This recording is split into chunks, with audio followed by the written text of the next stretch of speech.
या देवी सर्वभूतेषु शक्तिरूपेण संस्थिता नमस्तस्यै नमस्तस्यै नमस्तस्यै नमो नमः। सर्वमंगल मांगल्ये शिवे सर्वार्थ साधिके शरण्ये त्र्यंबके गौरी नारायणी नमोस्तुते। हे नारायणी, तुम सब प्रकार का मंगल प्रदान करने वाली मंगलमयी हो, कल्याणदायिनी शिवा हो, सब पुरुषार्थों को सिद्ध करने वाली हो, शरणागत वत्सला तीन नेत्रों वाली गौरी हो। हे नारायणी, तुम्हें नमस्कार है। जय माता दी।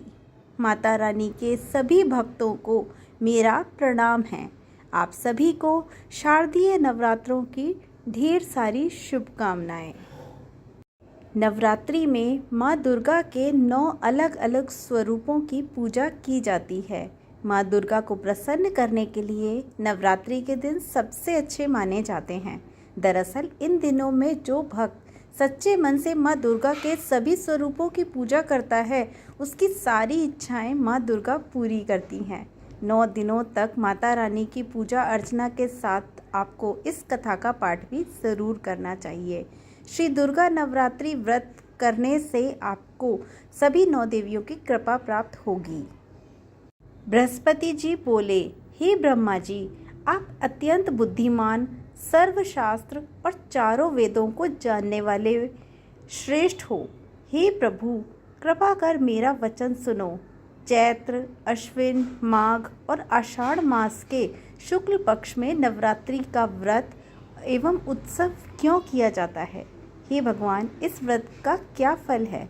इस प्रकार क्या व्रत करना उचित है? और पहले इस व्रत को किसने किया था, सो विस्तार से कहो। बृहस्पति जी का ऐसा प्रश्न सुनकर ब्रह्मा जी कहने लगे, हे बृहस्पति, प्राणियों का हित करने की इच्छा से तुमने बहुत ही अच्छा प्रश्न किया है। जो मनुष्य मनोरथ पूर्ण करने वाली दुर्गा महादेवी, सूर्य और नारायण को ध्यान करते हैं, वे मनुष्य धन्य हैं। यह नवरात्र व्रत संपूर्ण कामनाओं को पूर्ण करने वाला है। इसके करने से पुत्र चाहने वाले को पुत्र, धन चाहने वाले को धन, विद्या चाहने वाले को विद्या और सुख चाहने वालों को सुख मिलता है। इस व्रत को करने से रोगी मनुष्यों का रोग दूर हो जाता है और कारागार में पड़ा हुआ मनुष्य बंधन से छूट जाता है। मनुष्य की तमाम विपत्तियां दूर हो जाती हैं और उसके घर में संपूर्ण संपत्तियां आकर उपस्थित हो जाती हैं। बंध्या और काक बंध्या के इस व्रत को करने से पुत्र हो जाता है।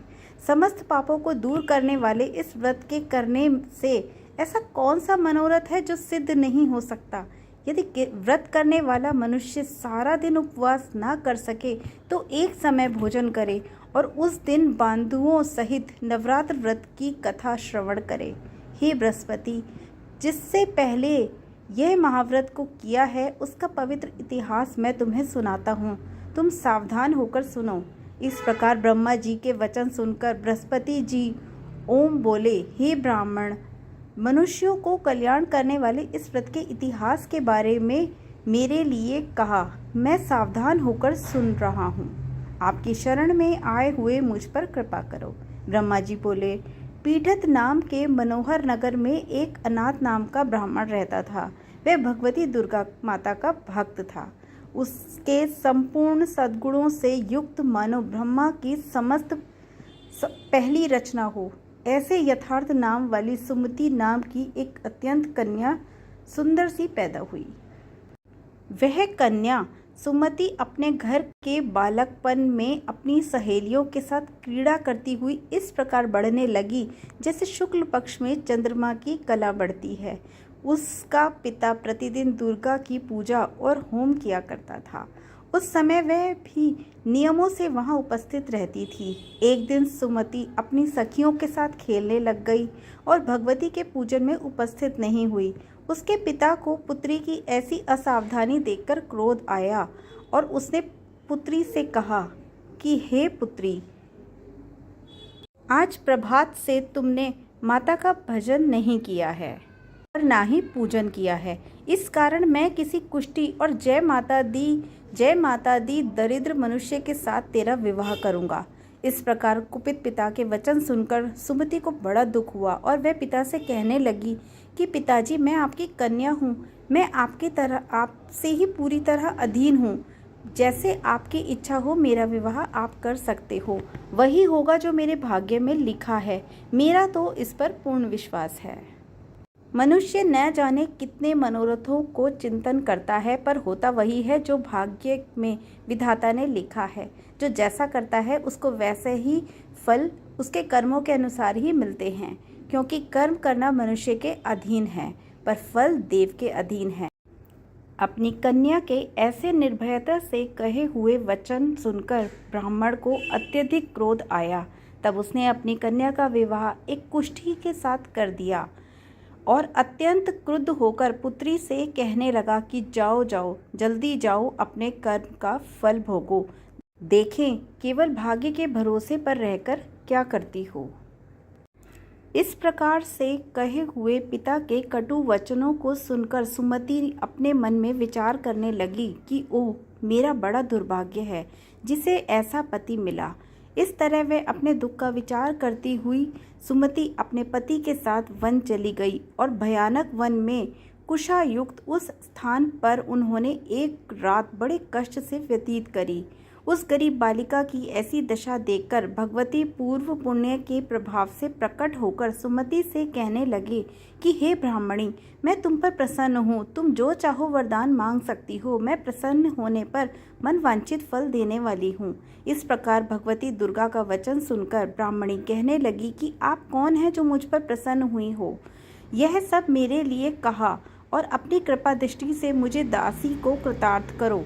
ऐसा ब्राह्मणी का वचन सुनकर देवी कहने लगी कि मैं आदि शक्ति हूँ और मैं ही विद्या और सरस्वती हूँ, मैं ही ब्रह्मा हूँ। मैं प्रसन्न होने पर प्राणियों को दुख दूर करके उन्हें सुख प्रदान करती हूँ।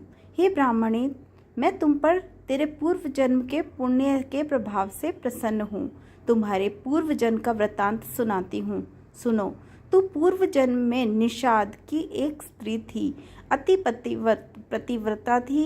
एक दिन तेरे पति ने चोरी की। चोरी करने के कारण तुम दोनों को सिपाहियों ने पकड़ लिया और ले जाकर जेल खाने में कैद कर दिया। उन लोगों ने तेरे पति को भोजन भी नहीं दिया। इस प्रकार नवरात्रि के दिनों में तुमने कुछ न खाया और ना ही जल पिया, इसलिए 9 दिन तक नवरात्र का व्रत हो गया। हे ब्राह्मणी, उन व्रतों में जो था उसके प्रभाव से मैं प्रसन्न होकर तुम्हें मनवांछित वस्तु दे रही हूँ। तुम्हारी जो इच्छा हो उसे मांगो। इस प्रकार दुर्गा के वचन सुनकर ब्राह्मणी बोली कि अगर आप मुझ पर प्रसन्न हैं दुर्गे, तो मैं आपको प्रणाम करती हूँ। कृपा करके मेरे पति को ठीक करो, उसके कोढ़ को दूर करो। देवी कहने लगी कि उन दिनों में जो तुमने व्रत किया, उस व्रत के एक दिन का पुण्य अपने पति के कोढ़ को दूर करने के लिए अर्पण करो। मेरा प्रभाव से तेरा पति का कोढ़ ठीक हो जाएगा और सोने के समान शरीर वाला हो जाएगा। ब्रह्मा जी बोले। इस प्रकार देवी का वचन सुनकर वह ब्राह्मणी प्रसन्न हुई और पति को निरोग करने की इच्छा से ठीक ऐसे बोली। तब तक उसके पति का शरीर भगवती माता की कृपा से कुष्ठहीन होकर अति कांतियुक्त हो गया। उसकी कांति के समान चंद्रमा की कांति भी क्षीण हो जाती है। यह ब्राह्मणी पति की मनोहर देह को देखकर देवी को अति पराक्रमी समझकर स्तुति करने लगी। हे दुर्गे, आप दुर्गत को दूर करने वाली, तीनों जगत का संताप हरने वाली हो, समस्त दुखों को दूर करने वाली हो, रोगी मनुष्यों को निरोग करने वाली हो, प्रसन्न होने पर मनवांछित वस्तु को देने वाली हो और दुष्ट मनुष्यों का नाश करने वाली हो। तुम ही सारे जगत की माता और पिता हो। हे अम्बे, मुझ अपराध रहित अबला की मेरे पति ने कुष्ठ के साथ विवाह किया और मुझे घर से निकाल दिया। उसकी निकाली हुई मैं पृथ्वी पर घूमने लगी।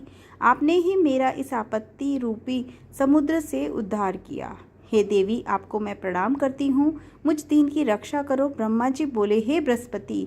इस प्रकार उस सुमति ने मन से देवी को बहुत स्तुति की। उसकी की हुई स्तुति सुनकर देवी को बहुत संतोष हुआ और ब्राह्मणी से कहने लगी कि हे ब्राह्मणी, तुम्हारे उदयाल नाम का एक अति बुद्धिमान, धनवान, कीर्तिवान और जितेंद्रिय पुत्र शीघ्र ही होगा। ऐसा कहकर वह देवी उस ब्राह्मणी से फिर कहने लगी कि ब्राह्मणी, और जो कुछ तेरी इच्छा हो वही मनवांछित वस्तु तुम मांग सकती हो। ऐसा वचन सुनकर सुमति बोली, हे भगवती दुर्गे, आप मेरे पर प्रसन्न हैं तो मुझे नवरात्रि विधि बताइए दयानिधि।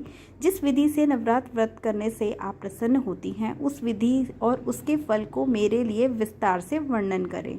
इस प्रकार ब्राह्मणी का वचन सुनकर दुर्गा माँ कहने लगी कि मैं तुम्हारे लिए संपूर्ण पापों को दूर करने वाली नवरात्र विधि को बतलाती हूँ, जिसको सुनने से तमाम पापों से छूटकर मोक्ष की प्राप्ति हो जाती है। अश्विन मास के शुक्ल पक्ष की प्रतिपदा से लेकर 9 दिन तक विधि पूर्वक व्रत करें। यदि दिन भर व्रत न हो सके तो एक समय का भोजन करें। पढ़े लिखे ब्राह्मणों से पूछकर घट स्थापना करें। वाटिका बनाकर उसको प्रतिदिन जल से सींचे। महाकाली, महालक्ष्मी और महासरस्वती की मूर्तियां बनाकर उसके नित्य विधि सहित पूजा करें और पुष्पों से विधि पूर्वक अर्घ दें। बिचौरा के फूल से अर्घ देने से रूप की प्राप्ति होती है। जायफल से कीर्ति, दाख से कार्य की सिद्धि होती है। आंवले से सुख और केले से भूषण की प्राप्ति होती है। इस प्रकार फलों से अर्घ देकर यथाविधि हवन करें। खांड, घी, गेहूँ, शहद, जौ, तिल, विंब, नारियल, दाख और कदम्ब, इनसे हवन करें। गेहूँ होम करने से भी लक्ष्मी की प्राप्ति होती है। खीर व चंपा के पुष्पों से धन और पत्तनों से तेज और सुख की प्राप्ति होती है। आंवले से कीर्ति और केले से पुत्र हो। कमल से राजकमल और दुखों से सुख संपत्ति की प्राप्ति होती है। व्रत करने वाला मनुष्य इस विधान से होम कर आचार्य को अत्यंत नम्रता के साथ प्रणाम करे और यज्ञ की सिद्धि के लिए उसे दक्षिणा दे। इस महाव्रत को पहले बताई हुई विधि के अनुसार जो कोई करता है उसके सब मनोरथ सिद्ध हो जाते हैं, इसमें तनिक भी संशय नहीं है। इन 9 दिनों में जो कुछ दान दिया जाता है उसका करोड़ों गुना होकर फल मिलता है। इस नवरात्रि के व्रत करने से ही अश्वमेघ यज्ञ का फल मिलता है। हे ब्राह्मणी, इस संपूर्ण कामनाओं को पूर्ण करने वाले उत्तम व्रत को तीर्थ, मंदिर अथवा घर में ही विधि के अनुसार करें।